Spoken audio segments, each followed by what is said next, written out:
All right, everyone. Well, welcome. Thank you for joining us today on our AAPI panel discussion. Before we begin, I just want to give a couple of thank yous out there. First of all, thank you to Ms. Shina Weil and Ms. Yvette Villanueva for all their work in making this panel a possibility. Thank you always to Ms. Tanisha McDonald for her work and her leadership on the Council on Diversity and Inclusion. And thank you to the Council for Diversity and Inclusion that we work with closely for this, now our second panel discussion. This month focusing on AAPI, Asian American and Pacific Islander peoples and their contributions, and answering some questions from our students. So therefore, again, on behalf of Mr. Karsten, myself, the administration, faculty, and staff of Molloy, welcome. We're thrilled that you're with us. I'm going to basically hand it off to Ms. Villanueva in just 1 second. But before I do it, I just want to thank Ms. Villanueva, Mr. Erwin Bernal, class of 2000, Mr. Edwin Wong, class of 1990, Ms. Colleen Richards, class of 2007, and Ms. Ya-Ting, music teacher extraordinaire here at Archbishop Molloy High School, for being our panelists today. So again, everyone, thank you for being here. We're really excited to bring this to you. And without further ado, Ms. Villanueva, take it away. Thank you, Darius. Really appreciate it. So hello, everyone. Good afternoon. Thank you for joining us for Molloy's inaugural Asian American Pacific Islander panel. So I am so incredibly fortunate and honored to moderate today's event, in which we will explore misconception and misinformation that exists within and outside the AAPI community, and how we as individuals persevere and overcome such illusions. So before we begin, I'd like to outline the format of our panel today. As we'd like to highlight and celebrate each and every one of our panelists, the dialogue today will be free-flowing as members answer and exchange responses to the questions that Ryan, my fellow student co-moderator, and I ask the panel. If anyone in the audience feels compelled to ask a question, please use the raise your hand feature in the reactions, and we'll do our best to call on you so you could ask your question during the session. Feel free to leave your video on or not, and if you don't feel comfortable asking your question live, that's completely fine, and you could type it out in the Q&A chat. If we run out of time and are unable to address all questions, there will be opportunities to ask them again post the event. So before we start our Q&A, we will introduce each of our moderators and panelists, in which we will discuss our backgrounds, professions, and briefly answer the question, what does forging resilience as a person of AAPI descent mean to me? I'll kick things off by going first and then call on each member to introduce themselves. My name is Yvette Villanueva, and I'm the Vice Chair of the D&I Council and a Molloy 2007 alumna. My career trajectory has been an incredibly interesting journey. I have a psychology background, conducting clinical research and exploring therapeutic treatments, especially in the pediatric and adolescent populations with mood and anxiety disorders. I've conducted research at NYU, Mount Sinai, Columbia, Stanford, and the VA Palo Alto, and have been published in the Scientific Journal of Experimental Psychology. I paved my way into learning and development at the Boston Consulting Group, and then pivoted into advertising and marketing, where I cultivated partnerships and launched campaigns for both top tier and boutique brands. While it has its own challenges, I'm proud that I don't conform to a conventional professional type, and that my unique background has allowed me to accumulate a wealth of widespread experiences and innovate across different industries. I look for opportunities that reconcile exercising my business acumen and my desire of making a meaningful impact, which has led me to the D&I Council. As for the thematic question, what does forging resilience as a person of AAPI descent mean to me? So this question can feed an entire panel discussion in of itself. And because of how multifaceted it is, but for brevity's sake, I'll keep it to this. Forging resilience is something beautiful that is born from something ugly. This ugliness usually is a start of ignorance, hate, intolerance that is weaponized to target people and used to humiliate, demean, or harm them. And the people on the receiving end are the ones who have to work to not only survive these acts against them, but to work on top of that to continually withstand these acts and surpass them. Resilience takes time to build and refine. When I was younger, I was incredibly insecure of how foreign my name sounded and how my dark features were perpendicular to those of my white classmates. And now I love my name. I wouldn't want to change it for anything in the world. I love how it doesn't sound like anyone's but mine's. And I love my brown skin and the fact that I'll look like that I'm in my 20s for the next 4 decades of my life. And what I especially love now is the confidence that I have to call out what I believe is wrong, even if that means having an uncomfortable conversation with a friend, a roommate, or a loved one who may have said or done something that I find offensive. Because even if it doesn't ultimately change their beliefs, resilience is standing up for myself and commanding my worth. I'm not only challenging them and holding them accountable for what was said and done, I'm advocating for myself by not allowing them to diminish me. Resilience can be inherently unfair and slow and difficult, but creating and utilizing it leads to insurmountable strength. So much that it overcomes that ugliness that the resilience originated from.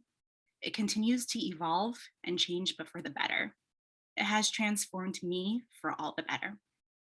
And that being said, I would like to introduce you to my co-moderator, Ryan Robles. Ryan, please take it away.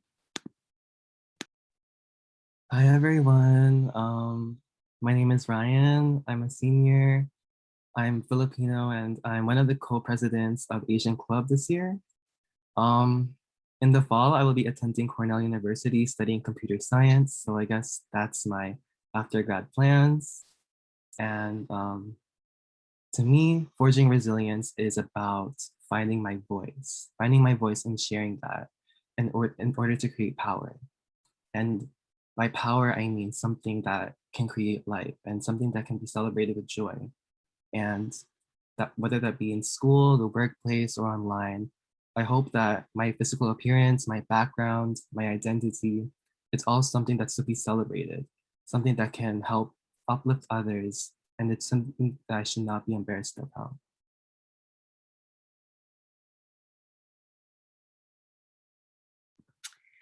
Thank you, Ryan. Erwin? Hi, everyone. Glad to be back here at Molloy, even though it's virtual. And I'd like to really thank Ryan for, really representing the Asian American community at Molloy. And I'm so glad that, you have the resilience to, really stick out, and be a leader amongst everyone and being a good stander.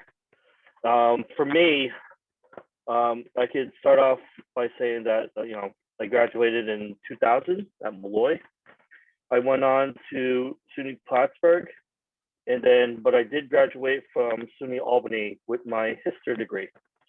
Because of Molloy and my experiences with that, I really did want to become a history teacher. And within 5 years, I did become a history teacher. But along the way, with experiences and a lot of bumps in the road along the way, I really led myself to become not only a history teacher, but a special education teacher.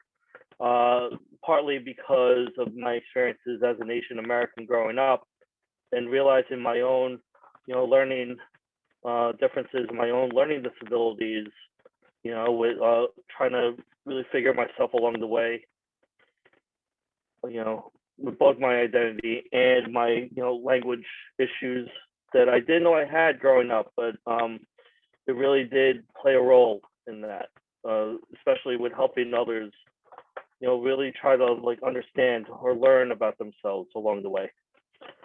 I have worked in both high school and middle school, and my current opportunity gave me the experience in diversity and inclusion. And I became the DEI coordinator at my school that I work at now. And because of that, I have decided to earn my doctorate as well. So I am earning my doctorate in education at St. John's University. And a lot of this has to do with this idea of my journey along the way. And again, with the theme of forging resilience and the idea of really understanding or taking opportunities. There are opportunities that come along the way that you really do have to take. They may be small, they may be big, but take any opportunity you can. Don't ever say no to an opportunity that might better yourself or better your experiences. You might really shut yourself out of the world if you don't keep your eyes and your ears open to any opportunity, especially being Asian American. And unfortunately, that's just the way of the world these days. And I'm hoping that changes, and I hope that you guys take that opportunity to change and make those inroads. But ultimately, I do have a lot of work still to do, and I'm hoping that that everyone benefits along the way. And I think that's it for me.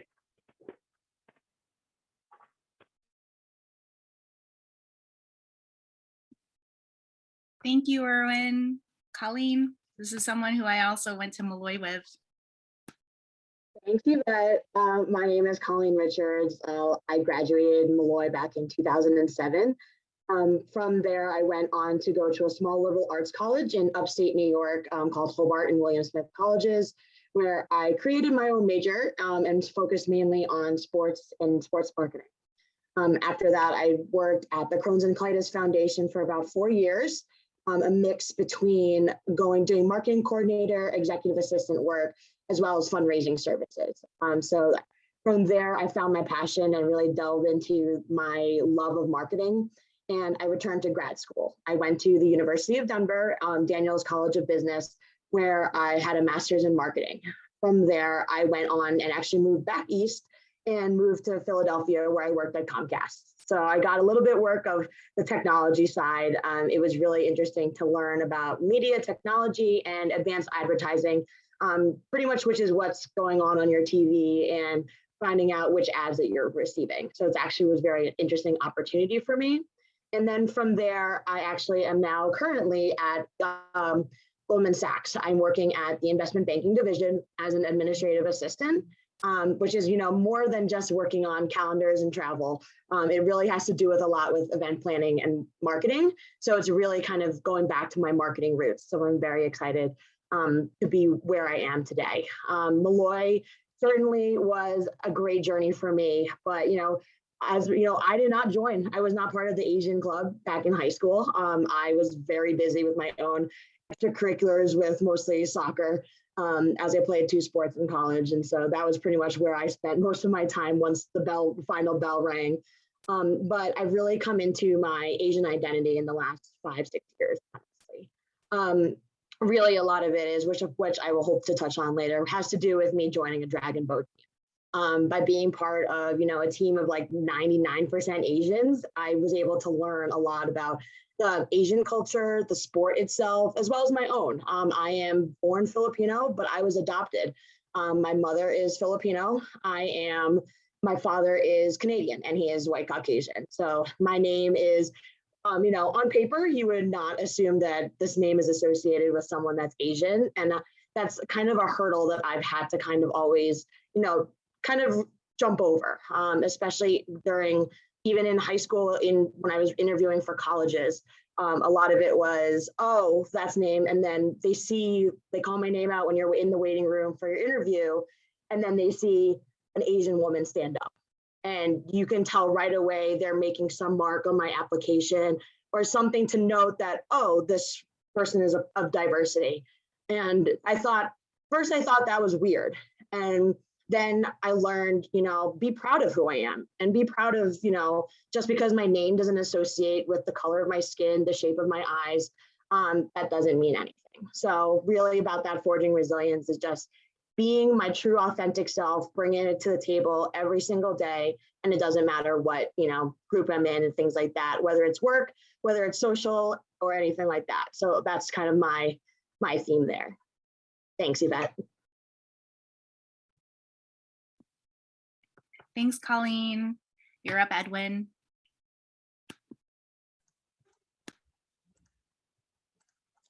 Hi everyone. Thank you again to Molloy, the administration staff, the DNI Council, fellow alum, and the students for being here on the Zoom with us. My name is Edwin Wong. I'm part of the class of 1990. We celebrated our 30th last year, and I'm one of the founders of the Molloy Asian Club, which is now 30 years young. So thank you to Ryan and the rest, and the co-presidents and the rest of the club's members to keep it going. I'm a born and raised New Yorker, specifically here in Queens. After Molloy, I attended SUNY Buffalo, and then also went to Fordham University to complete my MBA. So shout out to any other UB alum Bulls or Fordham Rams that are out there. I've been in the commercial banking business for the past 15 years at Citibank, HSBC, and most recently Bank of China. And what that means is I work with our clients, our business clients, I should say specifically, to help them with their banking needs. It could be loans to help them advise them on their growth, just basically providing them an understanding of how we can help them with their business. I've been active in both the Asian American community as well as just the community at large. I'm on my local community board, which serves Forest Hills and Rego Park. I live in Forest Hills right now. And what that is just a liaison group between the community residents and the city of New York for things that they may need for services and things like that, to that nature. I also started a Forest Hills Asian Association a few years ago to really just to advocate and engage for the community and to collaborate with the overall Forest Hills community. And then most recently, like I made a decision to run for city council for this District 29, which serves Forest Hills, Rego Park, Kew Gardens, and Richmond Hill. And again, what the city council does is they legislate and enact laws for New York City residents, just briefly. What does forging resilience as a person of AAPI descent mean to me? To me, it really means never to give up. When you're advocating for something, whatever it may be, just believe in it, continue to focus on it, and again, don't give up. For me, that's been, again, just representation, whether it be for the Asian American community or just the community at large that I represent. And it can even include the Molloy community. It's really just try to keep doing what you believe in. And again, there's always no specific time frame that all this stuff gets done in, but again, just be patient, work with partners that can help you get things done, and work with people that you think that have the similar interest. And so again, these are things that I just wanted to share with everyone this afternoon.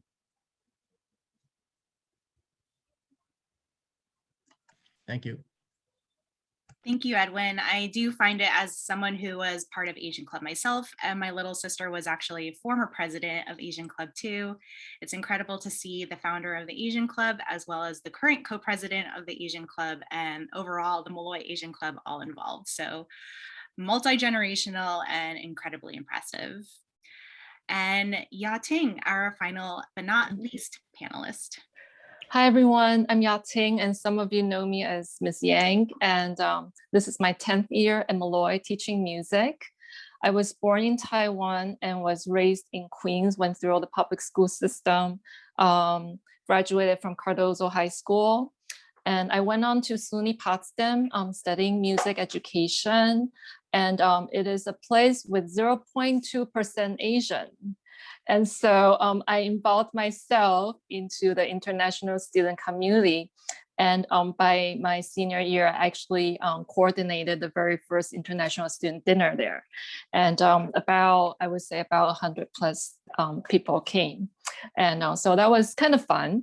And after that, came back, went to Columbia University for my master's. I had a really keen interest and passion in wanting to be part of the music and also working with young people. And so I continued to pursue. And before I came to Molloy, I was different things I've been doing was I was the music director of a community music program in the immigrant community, and I was also teaching independently as a piano teacher. So what's resilience to me? I think of it like a tree, very rooted in my identity, whether it's the Taiwanese heritage or the American side of me, and with dreams and hope And if you look at a tree, right, most of the trees are not straight. It actually grows towards the sun. And so that sun is kind of like, it's like the dreams and the passion that God has placed in me, and I work towards that. And along the way, you know, there's a lot of challenges, hardship, you know, things that I wrestle with. And yet each of those challenges becomes something that helps me to grow even stronger in my resilience.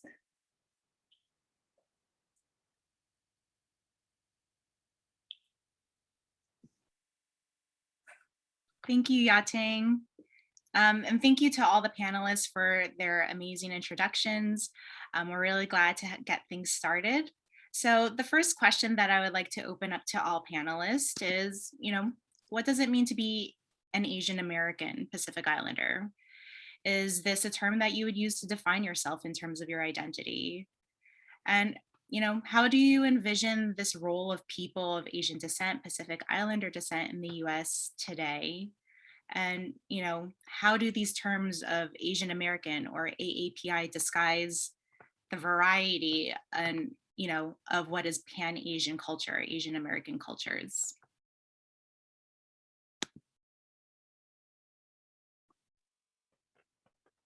I guess for me, you could say that being an Asian American or being part of that umbrella is very, you know, broad. It's spectrum. You know, we have, you know, a panelist from Taiwan. We have two from the Philippines. You know, Edwin is Chinese. I'm not too sure, to be honest. You know, India. You know, there's Tibet. There's plenty of, you know, it is such a spectrum. But for me, growing up, you know, and as Colleen mentioned, you know, I really wasn't in touch with my own Asian identity. You know, like for me, being Filipino, my brother struggled growing up trying to like learn the two languages. My parents didn't teach us or speak to us in Tagalog. So ultimately, I spoke in English the entire time. And, you know, growing up, you know, going to Molloy and not being able to really identify as Filipino because I didn't speak the language. I'm actually allergic to a lot of foods, unfortunately. You know, I'm allergic to fish, I'm allergic to seafood, I'm allergic to peanuts. So I can't really have a lot of that food. And, you know, like at the time, you know, I just felt, I didn't feel Asian, to be honest. It was only the past couple of years where I really embraced my Filipino side, my Filipino, you know, like heritage, understanding the history, understanding where we come from, and understanding where I belong as an Asian American. But, you know, like, I think a lot of it has to do with really trying to find myself as a person. And, you know, like, and I know there's another question that's probably going to pop up about, like, how does this relate to other cultures and other societies? And ultimately, we are very similar in a lot of ways in who we are as people. You know, we hold family in high regard. We hold traditions in high regard. We hold, you know, like, we hold food in high regard in a lot of ways as well. And, you know, parties and, you know, religion plays a role in Filipino culture. And I know that, you know, in other Asian cultures, religion does play a major role in shaping oneself as well. So, you know, very broad, very, you know, I hate to make this into a philosophical discussion, but ultimately, you know, it really does come along that way.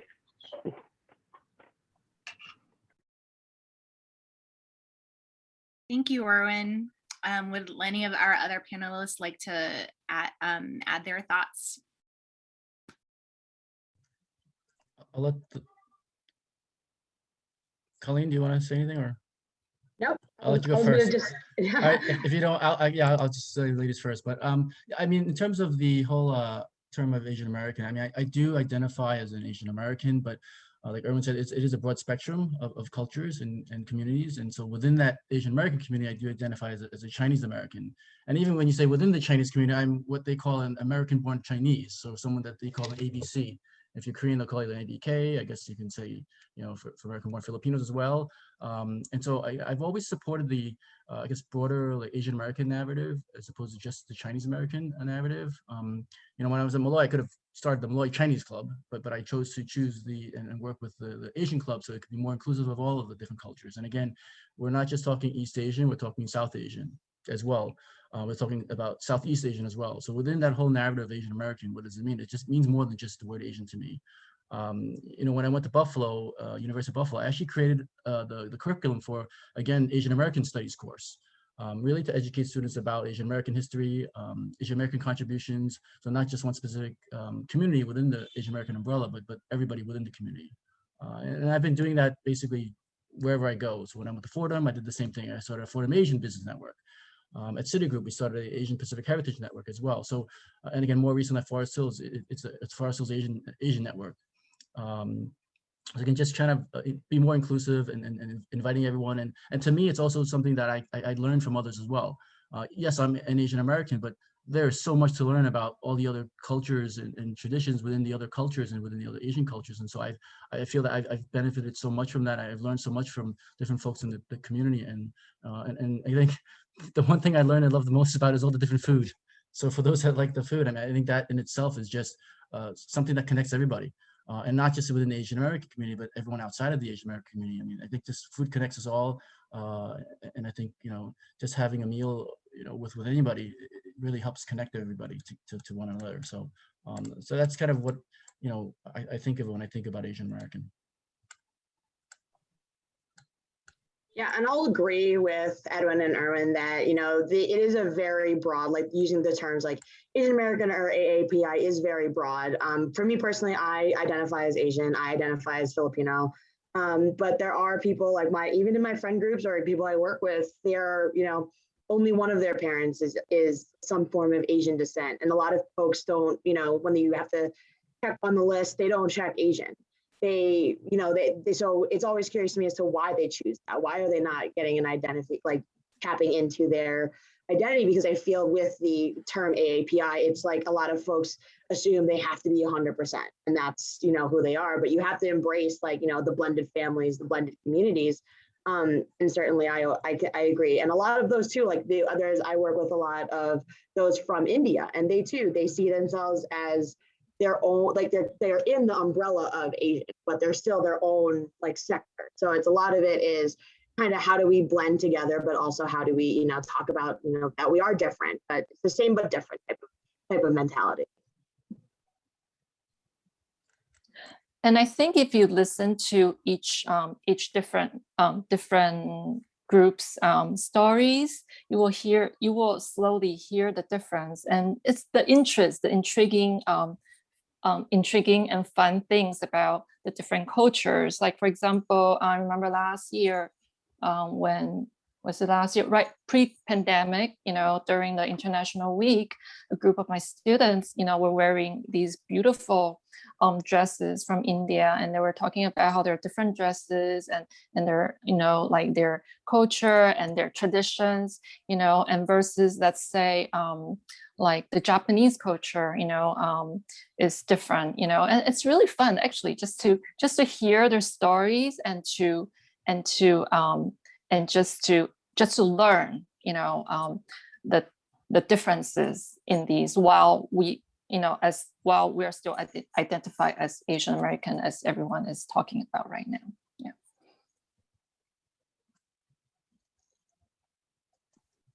It is really incredible to see how complicated and how widespread the term Asian American is. I know for a lot of us, all of us are used to just seeing these check boxes. Are you African American? Are you Black, Asian American? two races or more. And as we get older and as we become smarter about all the cultures that live within this country, we realize that not everyone fits neatly in this box. Or if that we do technically fall in within this category of box, the box doesn't explain everything. It's just a really blanket, blanket umbrella, but there is a lot of history. There's a lot of rich history, within that one box. So it's really something, as Asian Americans that we are, we stay ever vigilant for, because there is a lot of complexity and so many differences, while at the same time having some commonalities with being identified as Asian American Pacific Islander. Thank you, everyone. And now, just kind of targeting the model minority myth. What does that mean to you, and how have you dispelled these illusions and overcome them? This could work into with how you function in your professional life or your personal life. And we would all love to hear how that term has impacted you. Erwin, if you would like to kick us off. Sure. The model minority myth. That's why it's called the myth. Just because I really do think that I think it's this idea that we're accepted right away as Asians into the broader society, and that things are actually handed to us and given to us. And I really don't think that's the case. I really do think that being Asian, and unfortunately, as I mentioned, the bumps and bruises that I've, accumulated over the years in my career, a lot of it has to do with the way I look. I really do feel that, as I mentioned, taking opportunities are there, to be taken. But unfortunately, for me, a lot of those opportunities are not there. Just because, and unfortunately, I think there's a lot of things to this Asian minority, like the model minority myth to it. I think there is ignorance. I think there is some type of like glass ceiling that we as Asians still experience today. I do think that, like one of the reasons why I'm earning my doctorate is because I have to prove more than most that I have to work harder in a lot of ways in order to get the same opportunities as everyone else. And that if that includes the DR in front of my name, and I don't think that is enough in a lot of ways. And and I don't want to come off as bitter or angry in a lot of ways, and I kind of do in ways. I do think that, man, the term really does get to me in a lot. That things are just handed to us. But I'm glad that the conversation is now open and honest, rather than it was when I first started in my teaching career.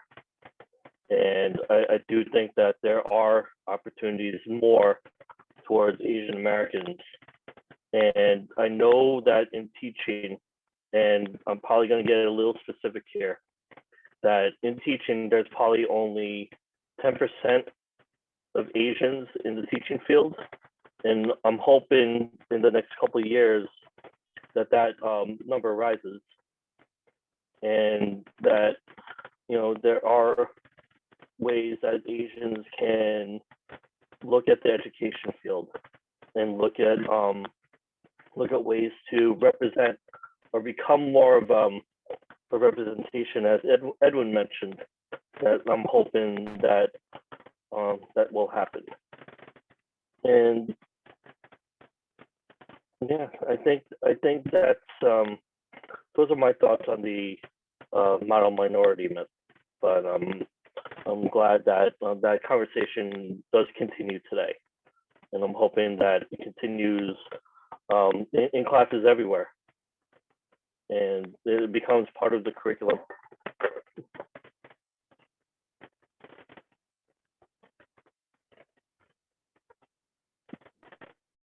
Thanks, Erwin. Would any of our panelists also like to contribute to how they interpret the model minority myth?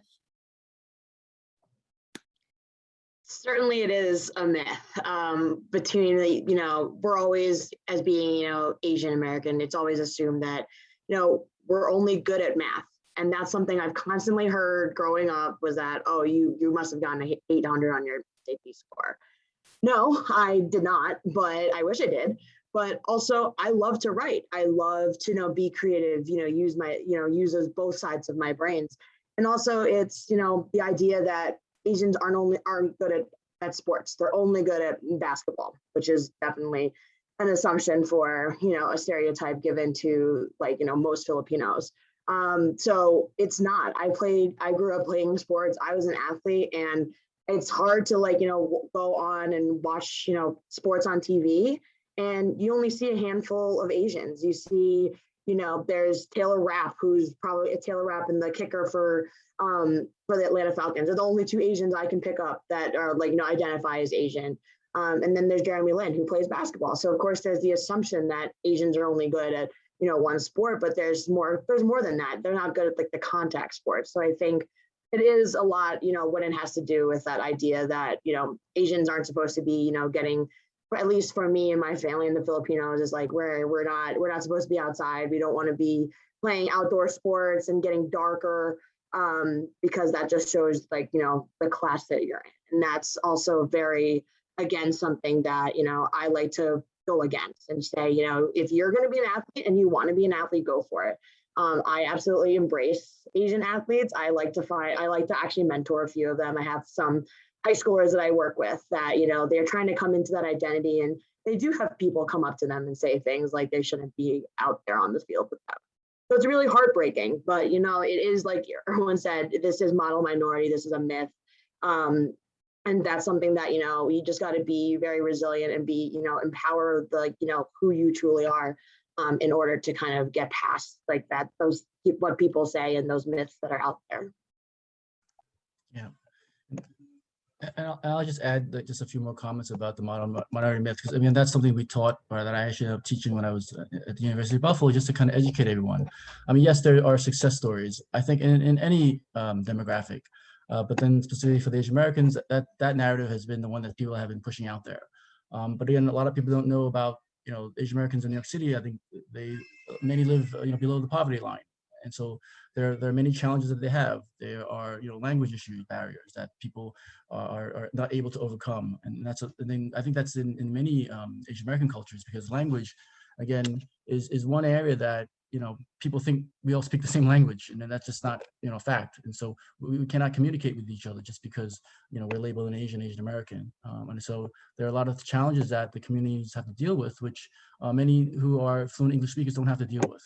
And so these are things that I guess as I'm getting older as well, in terms of professionally, I think Erwin mentioned that, I do feel that I have to do a little bit more than others just to get the same, whether it be salary or promotion. And I think just in terms of speaking with I know it's a little bit off, maybe not off topic, but speaking about women and women of color, the pay parity is not there. And so these are the things that I think different communities are struggling with and challenged by. And so that whenever they say model minority myth, I just think it just, it's one of those things we just have to educate folks about, and just share that information. And that's really what we can do to dispel the myth. Thank you. Thank you, Edwin. Yes, I think it's really important to realize that the model minority myth was also a label that was implemented by people who are not part of the Asian American Pacific Islander community. And it is something that we as Asian American Pacific Islanders constantly have to work against.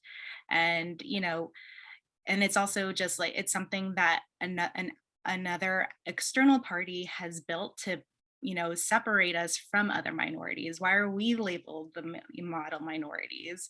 And, why are we building this friction between, Latinos and African American and Caribbeans and the Black communities? Whereas, all of us are just different. So it's incredibly important to just realize the nomenclature that other people have labeled us, because this is not something that we originally had ownership of. So incredibly important to think about. Ryan? All right, so this next question is about what I said about voice and what about taking up space and making yourself heard. So I'll ask, what are ways that you bring your whole selves, culturally or personally, in the spaces you occupy, whether it be in your career or everyday lives? What are some ways to encourage people to be proud of their own heritage? And if anyone wants to jump in, go ahead. I'll kick us off. So pretty much talking about just kind of like how I bring myself and take up spaces in terms of who I am. I do identify, like I said, as a proud Asian woman, and I let that be known in the spaces that I do, whether it's with other Asians or whether it's those that are not.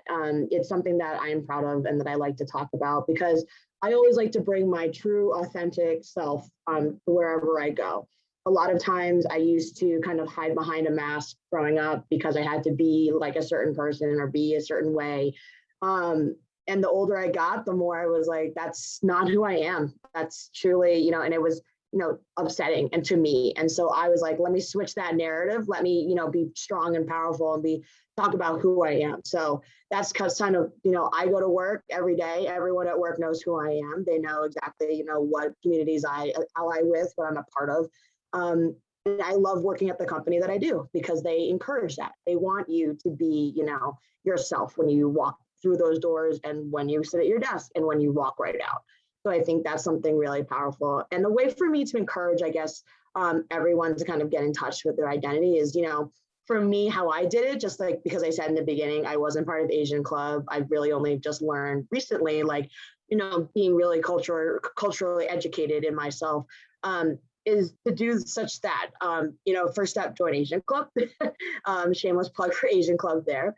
And for me, it was just to get involved in the community. So like I said, I do dragon boat racing.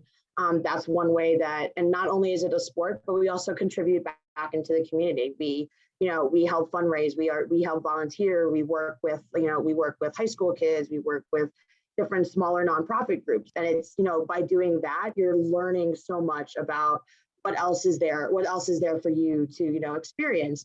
And even if it's as simple as just like going to, a different Asian restaurant or a different restaurant in general.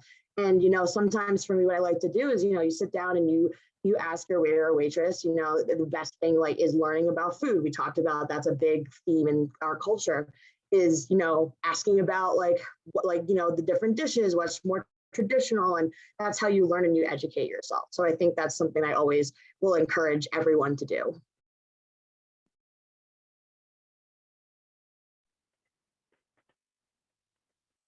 I guess I'll go. Family is everything to me. I look back on what my parents did. They immigrated here from the Philippines. My mom was a nurse for 40 years, and my dad worked for the MTA for 25, 30 years. They worked almost 12 hours a day, 7 days a week. And to give me, my brother, who's also a Molloy graduate, and my sister a better life, than it was in the Philippines. And again, the idea of them taking their opportunity. My mom was a college student in the Philippines, and found this program that would bring Filipino nurses to America on a visa in the 70s. And ultimately, that's why there's a stereotype about Filipino nurses. And it's because there was a special program that brought nurses to America, and my mom took that opportunity. Left her home life behind in order to move to New York City. and now, they are living off the fruits of their labor, and they see 3 successful, grown children, along with 2 grandkids, not my own, but that we all helped raise, and I think that's a lot in a Filipino family, that is, that really brings me close to being proud to be a Filipino, Filipino American, and that ultimately brings me closer to my parents now that they're retired, and now I'm helping them, in their later years of life, and they're kind of reteaching me a lot of, Filipino cultures and traditions. So I'm glad that, we have that bond, along with raising my two nieces on the weekends, and then we all bond over different Asian cultures and traditions as well, especially going into Chinatown, as an entire family, and we really enjoy the food there. And I learned, hey, there's a lot more to Chinese food than just fish and peanuts. So. Sorry. Yeah, go ahead, ladies, go ahead. So resonating what Colleen and Erwin was saying is, I came at the age where I am learning about my parents, or the culture that I came from, while assimilating to New York, and so even now I'm still learning, and I would listen to stories of the elderly, why do they have certain perspective with different issues and different things that's happening. One thing that's very interesting was when I first came as a young girl, I was brought to a very tight Taiwanese American community, and the first thing my aunt said to me, "Do you have an American name?" And I said, I guess Tina, and so everybody, and so she says to me, everyone has an American name here. It's easier to call each other. So I ended up with the name Tina, and while my official documents go with Ya-Ting, and so in the back of my mind, Ya-Ting is a beautiful name because it has special characters that my parents gave me as a given name to signify something that they wished me to be. It means an elegant, very ladylike kind of person to grow up, into this graceful woman, And so, so as I was growing, as I grow up, I've decided that I'm going to stay with my original name. I know it might be difficult for my colleagues or for my friends, to call the name, but at the same time, it is a conversation point for me to share, where my name came from and my heritage.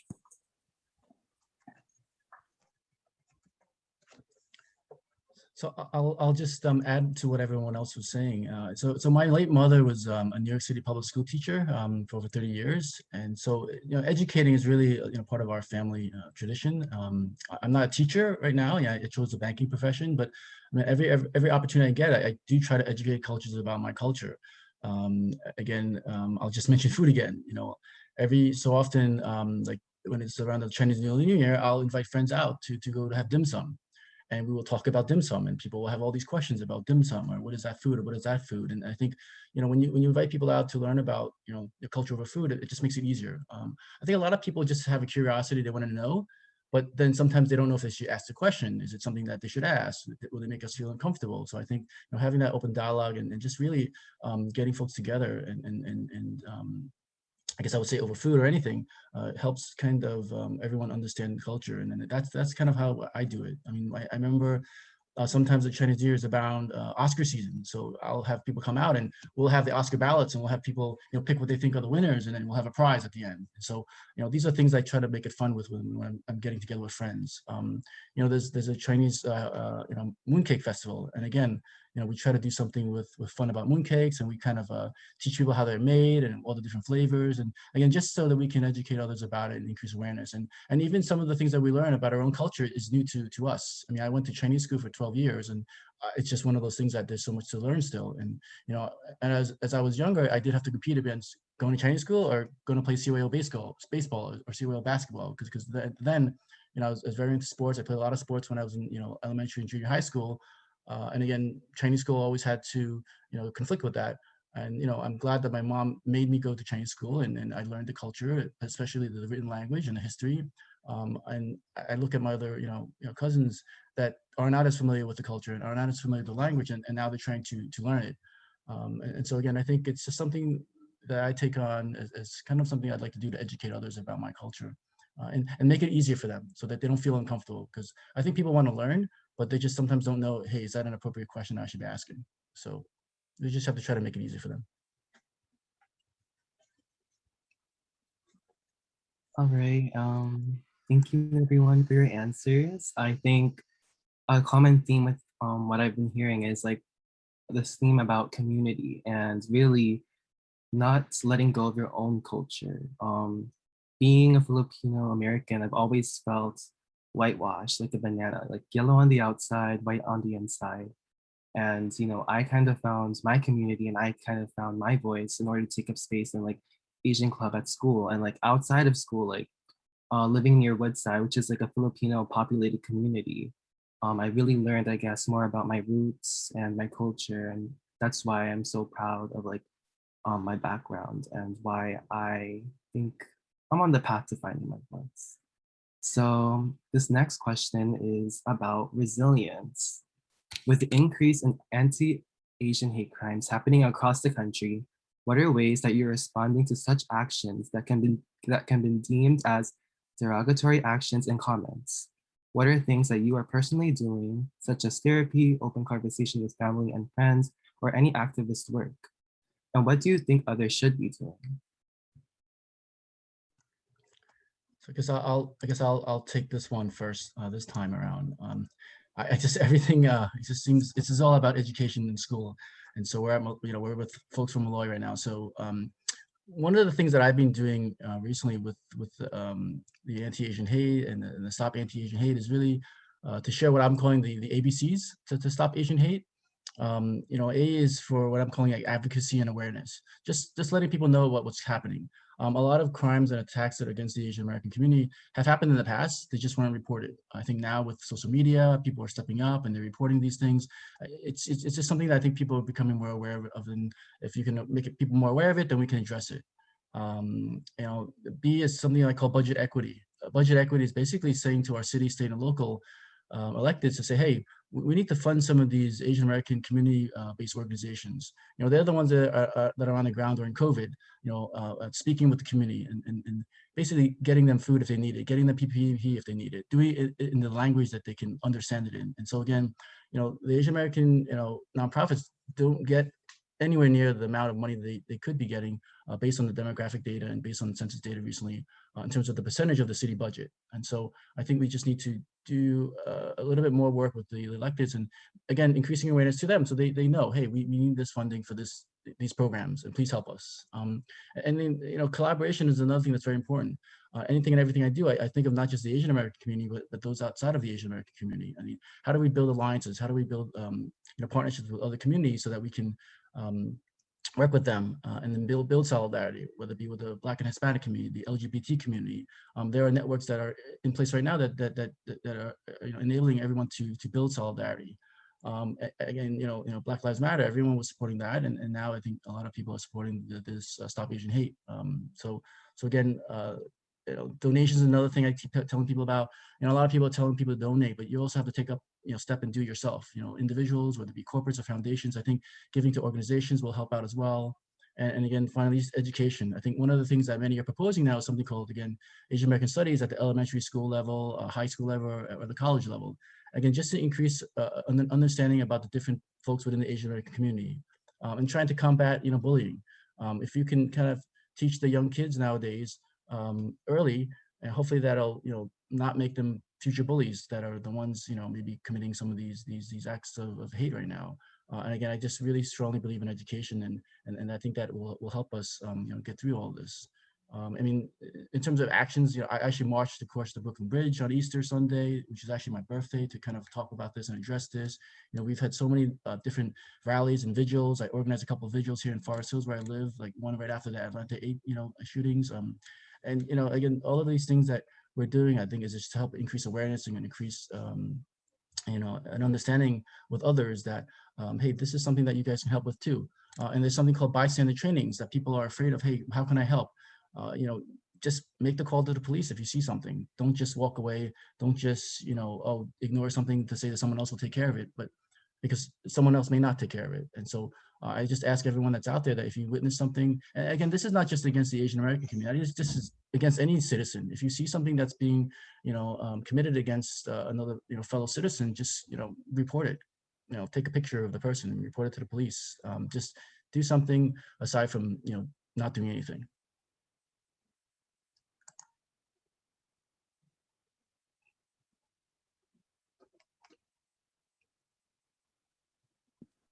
Thank you, Edwin. Would any of our other panelists also like to comment? Yeah, I agree with Edwin, this idea of, really understanding education and really opening up that floor to, Asian American history. And, this idea of like, if we understand each other, if we understand cultures, that it can really open up doors and really open up, sensitivity and equity to it. But I also think, just like anything else, I think in the meantime, or just like anything else, especially if you're Asian American or anyone in the matter, just be diligent, keep your ears and eyes to the ground, always protect yourself at all times, and just be aware of your surroundings. Just stay safe out there, especially around this time. It is COVID, and there's a lot of unknowns out there. So I really do think that with the pandemic, there's a lot of heightened awareness and heightened security that is out there. We just have to be diligent, wait it out, and ultimately we could deal with the short term, but longer term, we really need to address a lot of education. And me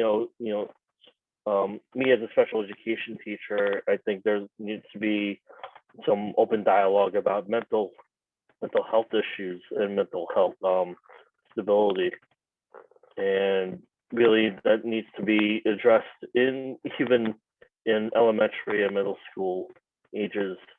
So when people finally do become adults, they're able to harness anxiety, harness depression, and not lead to any type of violence.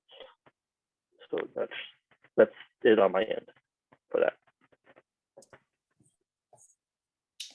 So I think on the news, we see a lot of open, overt attacks, right? And yet every day there are microaggressiveness, right? And so, especially for educators to stand for your Asian American students, to teach them to protect themselves along with what everyone else is saying. One thing a mentor taught me that was very helpful, for example, like you don't have to take the wrong attitude, and you have 2 feet. So when you encounter something that is just not right, you can walk away. Yeah, because Asian Americans tend to be innately courteous. And so sometimes we kind of just stand there, even though it doesn't mean that things don't hurt, right? But to really teach and to remember that, that it's okay to walk away from something that's just not right, and you don't have to take it as it is. Like with that in mind is also like there is Edwin mentioned it too. There are bystander trainings. Actually, recently it's called Hollaback. I look at that during this time just because during COVID it's been hard. Being Asian, whether within the last few years, but last few months, I've personally been a victim of hate crimes. It's the microaggressions. It's someone coming up saying go back to China when I'm just online at Starbucks trying to get my coffee. It's things like that are just not okay. Certainly, but in our culture and in our Asian culture, we are taught, not to create or cause conflict. You have to kind of be silent and stand there and sit with it. It's hard. It's been really difficult to just do that. But a lot of this has been, the therapeutic part of it is that it's created more conversations in my circle of friends. And a lot of it is too coming from my white friends who have, reached out to me personally, asking how I'm doing, asking how they can help. And usually it is, being educated and just asking questions and being an advocate for, the people in your community and your friends. So I think that's something that's really important that everyone should kind of keep in mind. Is just to be there are times where yes, maybe it looks like a dangerous situation and you don't want to get involved, but there are times where you should stand up and voice your opinion and voice your thoughts just to protect yourself and the people in your community. I know for sure when I go around in New York City now, I used to put my AirPods in and zone out and just get from point A to point B. Now I have to be very conscious of my surroundings. And I too also have to be careful of, the elderly. That's a big target in New York City. So, when I'm on the train and I'm kind of I see there's just the elderly with Asians on the train, I kind of keep an eye on them just to make sure that, nothing arises because you never know who's going to get on that train next. And so I think it's a lot of it too is just being aware of your surroundings and being, we are a community and this is more than just a stranger. You just have to be aware and protect each other.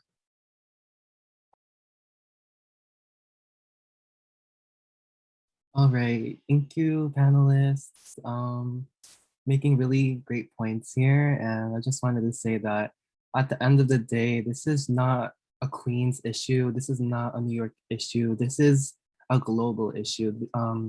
Hate crimes like these are happening all over the world. And I feel like, especially among youth, it's really important for us to, educate ourselves and get involved and, just consume everything you can and make your own judgment in order to help support others in our community. Yes, thank you. I think it's really important to realize that, taking action can be something very, very minimal looking, as such as having a conversation.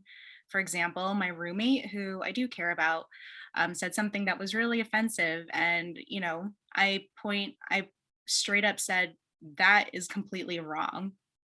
She made a comment about the coronavirus, and and you have to also be prepared that people will get defensive because no one likes being called out. It doesn't feel comfortable, and if these people really care and are willing to learn, they will find a way to let their ego be shattered and learn. And it's something that learning is not supposed to always feel good.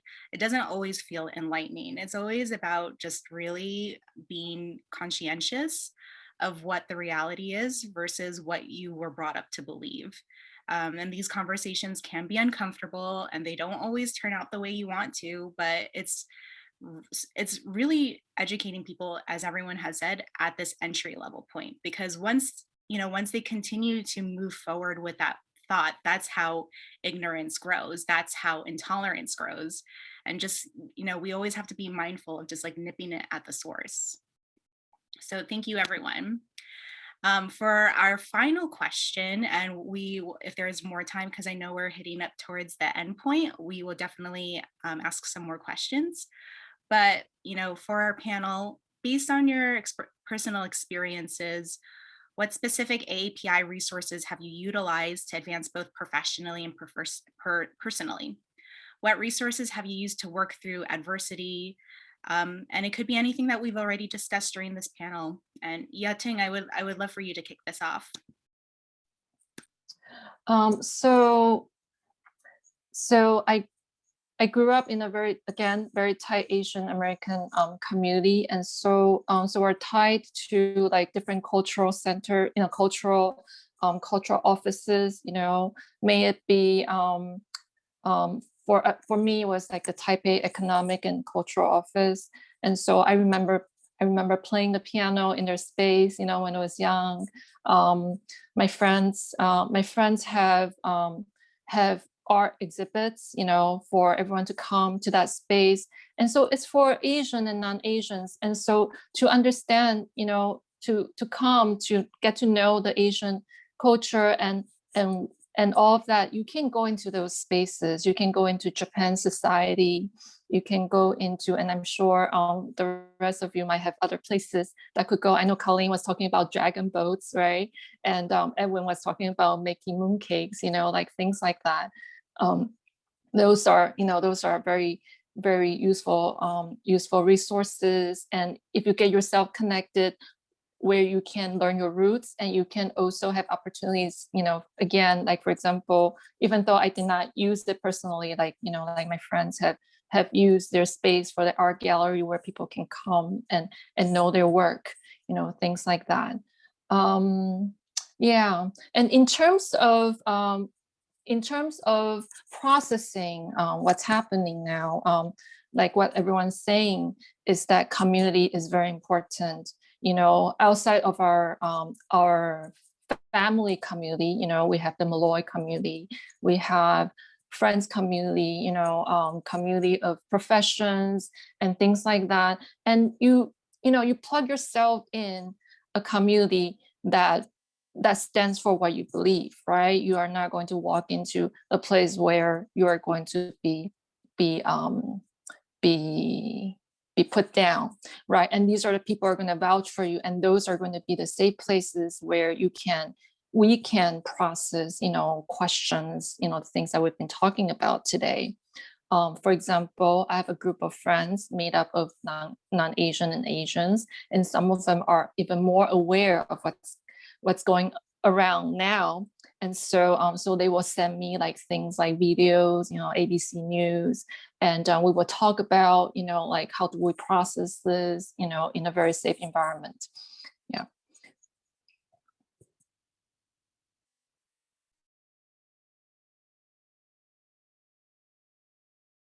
And maybe, others of you might have other resources. I think in education, as I mentioned, there's a lot of things to go, but curriculums need to probably be measured in, adding representation of the Asian community, including, really putting more emphasis on Asian history, especially in global studies. I know we do learn about, the Chinese dynasties and things like that, but ultimately there needs to probably be more in-depth discussions or studies, especially being more culturally aware. And I think the buzzword term in education right now is called cultural relevancy, and a lot of that has to do with like who's in your classroom and understanding who are you teaching to, and a lot of that has to do with, especially here in Queens, with the rising numbers of Asian Americans in schools. I think we have to speak to that. Me as an educator myself have to speak to that. And I know our discussion also in ELA and in English classes that we are trying to add more Asian American authors or books like, Asian Born Chinese. I think that's the name of the book that's being looked at, or even Diary of a Part-Time Indian. Talking about Native Americans being also of Asian descent, coming from Russia. And also you do have, other resources out there, including like, books like The Kite Runner. We always forget about the Middle East as well. I think they also count in the Asian realm. But those are things that, educators and people in the communities have to look out for in terms of resources and really understanding who they're teaching to at this point, because I know there, especially here in New York, there is a rise in Asian Americans.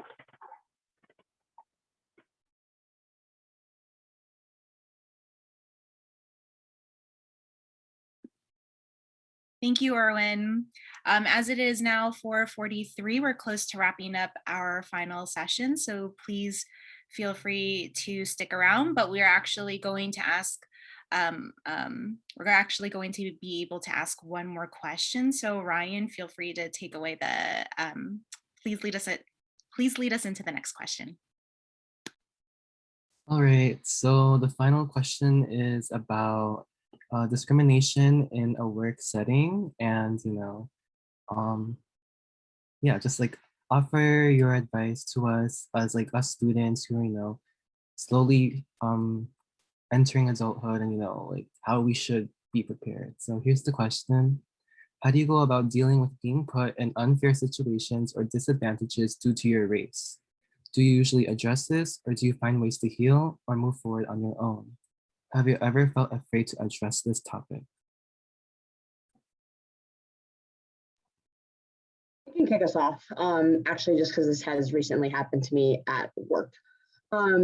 Really, I was certainly afraid. There were certainly topics that came up where things were said in a public setting about Asians in the Asian community, and it certainly made me feel extremely uncomfortable.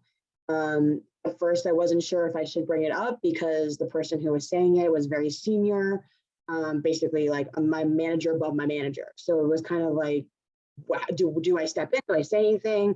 Do I just sit with this and just be uncomfortable with it?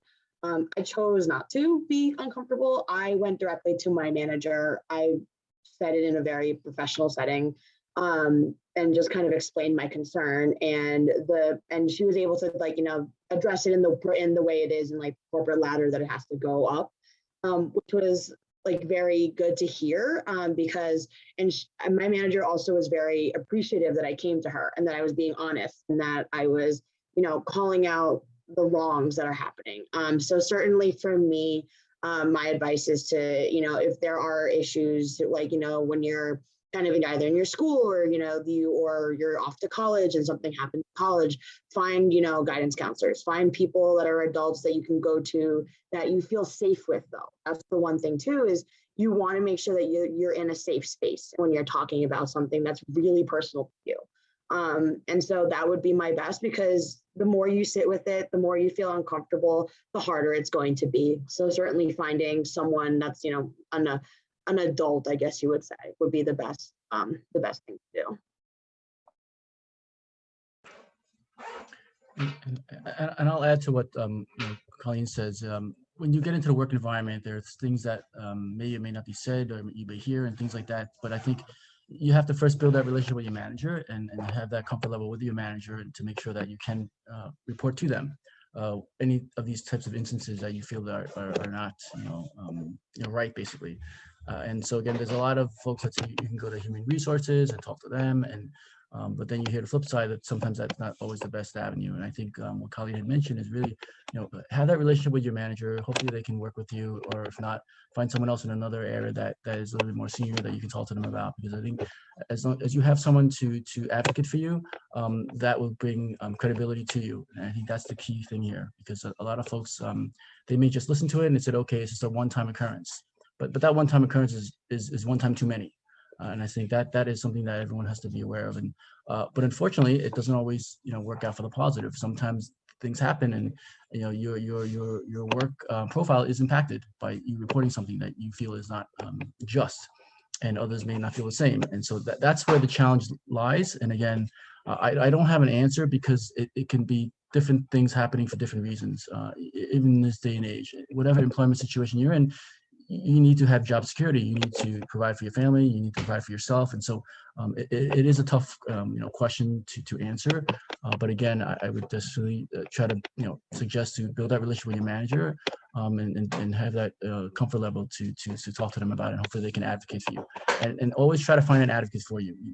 Wherever you are in the work environment, you need to find an advocate for you, so they can help, with whether it be professionally or personally. I think it's something that everyone should be doing as you continue your progress within the, work environment. And I'll add to what Edwin said, like, if you feel, one or two times, yes, absolutely. Speak to a manager, speak to someone close to you, form a network within your own work community. But if the micro transgressions keep happening and happening and happening, take it as a sign of they're not really respecting you as a person and as a professional, and it's time to go. And it has happened, unfortunately, in my own personal, and professional life, where I did have to go. I felt that I wasn't being respected professionally, and you find ways to, to express yourself, and then if that doesn't happen, then you find another opportunity somewhere else. And that led to my current opportunity. And I'm glad that, I found a place that really speaks to who I am as a person and as a professional, and they respect my work. So, don't feel that you have to stay in one place if you feel discriminated against. Find ways to better yourself as a person. Find ways to, really understand who you are and your self-worth. Don't stay in a place where they don't respect you. Can I just add one more thing? In many corporations now, in many corporates, there are actual hotlines that you can call, where if you feel that you're facing any kind of discrimination, you can report it. You can report it to the New York City Commission on Human Rights. I mean, there's different city agencies that you can report these incidents to as well. So don't feel that you have to speak to someone at your workplace. Depending on the company that you're working at. I think most HR, if they have this kind of hotline, it'll be one of the first things you'll see when you become an employee. They'll have a sheet of numbers that you can call if you feel that something is happening that you feel is discriminatory. And again, if they don't have one, then maybe you can ask your HR to implement something like that, because again, going to your manager is not always an option you have, because maybe the manager is the one that is making the comment. So there are resources and numbers that you can call nowadays, depending on which companies you're at. And again, Commission on Human Rights is another one. And so there are different agencies you can report these acts of what you feel are acts of discrimination against you at the workplace. So I did want to jump in really quickly. I'm not officially on the panel, but one thing to add to in addition to what everybody else said, please document everything, write everything down. Yep. And if you do end up speaking to a manager, or you speak to HR or whoever you speak to, you send a follow-up email. So they have it in their inbox in writing, like, hey, we just spoke, just to reiterate our conversation. This is what we discussed. And I just wanted to send an email. Thank you for speaking to me. So that way it's in writing. So if it does get escalated, you now have a record of everything that happened. Yes, totally agree. Everything should be in writing. That's at least like in my personal situation, that's what I did. That way it's easy to follow up. It's there, it's on record. And it's the same, like if you're in, let's say this is happening to you in school or when you go off to college, things like that, write things down, put it in email, make sure it's there. I also print a copy just because, sometimes your computer crashes or the cloud just decides to delete everything. So having records of this is important to have. Just to, just so that when you're having conversations, it's not like something goes over people's heads, because it's easy for people to forget that you had a conversation. But if it's in writing, that's not hard. It's not hard for them to forget.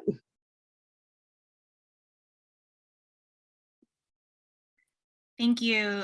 Just echoing that, yes, it's incredibly important to have a paper trail if it's an issue that you believe that it's escalated, and it doesn't necessarily just pertain to work. It could pertain to school. It could pertain to extracurricular activities. That if you believe something is wrong, there always should be a paper trail, because that is undeniable proof that this issue happened and that you have done everything that you can to follow up up on it and report it. A rule of thumb, and this applies professionally and personally, is cover all of your bases. Make sure that you are completely protected, and that if there should ever be an argument made against you, you have undeniable proof that they cannot possibly argue against, because it has been officially documented. It's in electronic papers, it's on physical papers. Always leave that breadcrumb trail to protect yourself. And especially because we live in such a climate of transparency, it is really easy for companies to get called out, especially on social media, and you have seen that a lot. So for the, just to make a comment, with the whole devastation that is happening in India, a lot of yoga companies actually came under a lot of heat, because India is essentially a Hindu philosophy, but in Western civilization we use it as some type of workout. But these companies profit off it, but they aren't necessarily giving back to the culture that they're profiting off from. So by calling them out, companies like Alo Yoga and Lululemon have now donated over thousands and thousands of dollars to help the pandemic efforts in India. So there's a lot of things that you could do. Utilize the resources at hand, because companies are now playing defensive because they know that they could be outed at any single time. And, we would like to thank everyone for their time. I know we have a ton of more questions. And as I mentioned previously at the beginning of the panel, that we will ask the remainder of these questions to the panelists so they could answer them, and we could provide some answers to them, just because we know that they mean a lot to you, and it's definitely on the forefront of our minds as well. But I would like to take the time to thank the Molloy administration. Thank you, Darius and Richard, for allowing this event to even be possible today. The Molloy faculty and administration, Joe Somo, you are awesome, and Vicky, our IT team dreams, Shina Wheel, who is our incredible project manager, and none of this would have been possible without her. Thank you, Tanisha, our fearless leader of the D&I Council, and of course, to all of our panelists. You guys are amazing and are the reasons why we are all here today. And of course, to my fellow co-moderator, Ryan, who is a rock star and our student, essentially our student ambassador to making all of this possible and being the bridge between the student body and our D&I efforts. Thank you, everyone.